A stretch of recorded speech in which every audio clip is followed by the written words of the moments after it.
If you're looking for a scheduling tool, you've probably used Calendly. But have you tried cal.com? It's an open-source alternative that lets you book meetings, set availability, and sync with your calendar. Just like Calendly.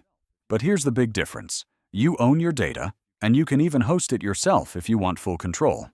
That makes it great if you care about privacy or want to customize how things work. But here's the catch.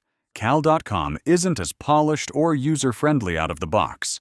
Some features take more setup, and the free version is pretty basic, unless you know how to code or self-host.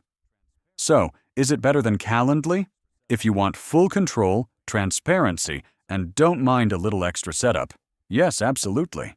But if you want something plug-and-play with zero hassle, Calendly still wins for most people. Let me know if you use cal.com or stick with Calendly. And if you found this helpful, hit like and subscribe. New reviews drop every week. See you next time.